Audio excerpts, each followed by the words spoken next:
Hello and welcome to 5-Minute Pediatric Nephrology. My name is Dr. Nephron, because anything saltier would be bad for your health. Today we are going to learn about TTP, all in about 5 minutes, but don't hold me to it. As we've discussed in some of our other lectures, you can check them out.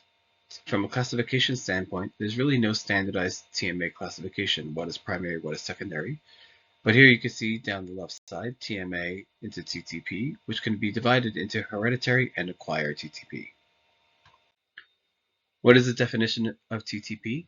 Well, as we demonstrated earlier, TTP is a form of TMA due to severe ADAMTS13 deficiency, which we'll explain shortly. ADAMTS13 is used to cleave ultra-large von Willebrand factor multimers, and failure to do that can lead to platelet-rich microthrombi and organ ischemia. Touching again on the pathogenesis, so you see on the left where you have acquired immune TTP due to an autoantibody, and you must differentiate that from congenital TTP, where you have severe ADAMTS13 deficiency due to a mutation. The von Willebrand factor facilitates platelet binding to the vascular injury. And you see in point 2, the von Willebrand factor in the normal state is broken down by ADAMTS13 to prevent excess clotting.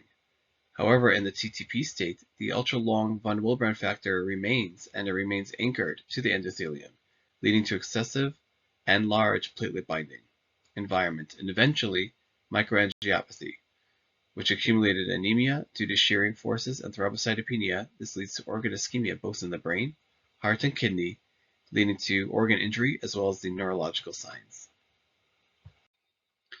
The epidemiology of TTP is that it only makes up about 5 to 7% of pediatric TMA, as opposed to adults. If untreated, mortality can reach up to 90%. With therapy, however, which we'll discuss later, the mortality drops to around 10 to 20%, depending on which sample set you're looking at. There are congenital and acquired forms. Both are rare, but congenital is definitely more rare. Some of the features we've touched on already, but the classic pentad, fever, anemia, thrombocytopenia, renal involvement, and neurological symptoms, with the mnemonic FAT-RN. It is important to know that neurologic symptoms do occur in about 60 to 90% of patients. However, it's not always present. The renal involvement does tend to be more mild to moderate as compared to HUS, which we have discussed in other lectures. However, the full pentad that we mentioned above is actually fairly uncommon, which makes the diagnosis somewhat challenging. What are some of the causes of TTP? So acquired autoimmune TTP due to anti-ADAMTS13 antibodies is by far the most common in pediatrics. The congenital TTP, leading to an ADAMTS13 gene mutation, is relatively uncommon, more common in pediatrics though than adults, and it has recurrent episodes. Infection-associated TTP due to any viral or bacterial infection can also lead to deficient or ADAMTS13 inhibition rather, and that occurs in about 5 to 10% of patients. The lab findings in TTP: anemia, severe thrombocytopenia, oftentimes less than 20 to 30,000 is common. Elevated LDH with a low haptoglobin and schistocytes, with showing evidence of hemolysis. Mildly elevated creatinine, but ADAMTS level is less than 10%. However, that test does take a little while to come back, and therefore you have to already initiate treatment before you have that test available. Hematuria and proteinuria do vary.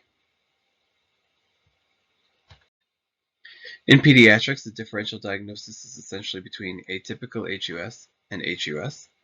Atypical HUS is complement-mediated disease.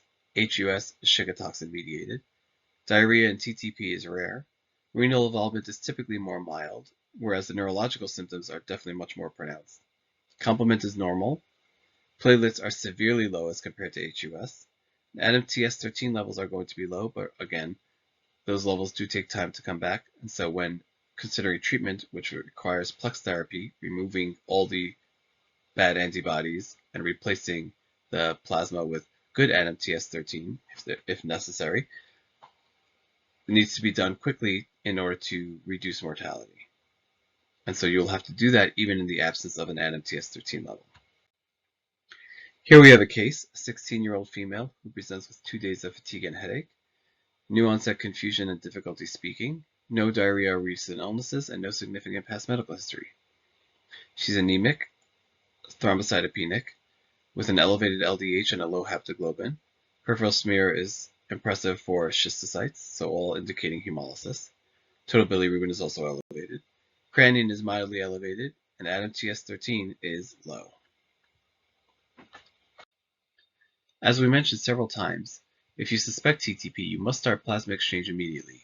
Plasma exchange will remove the autoantibodies if there are any, and it will replace fresh frozen plasma, which will replace the ADAM-TS13 that is missing. Therapy will also remove the long von Willebrand factor multimers. You should also be able to make a fairly decent presumptive diagnosis, and therefore not have to wait for the ADAM-TS13 levels to result before treating. Steroids and rituximab do have greater improvement and mortality benefit, and treatment does reduce mortality dramatically. Diagnosis is delayed due to an overlap with HUS and atypical HUS, incomplete triad or pentad early, waiting for ADAM-TS13, and misdiagnosis as sepsis.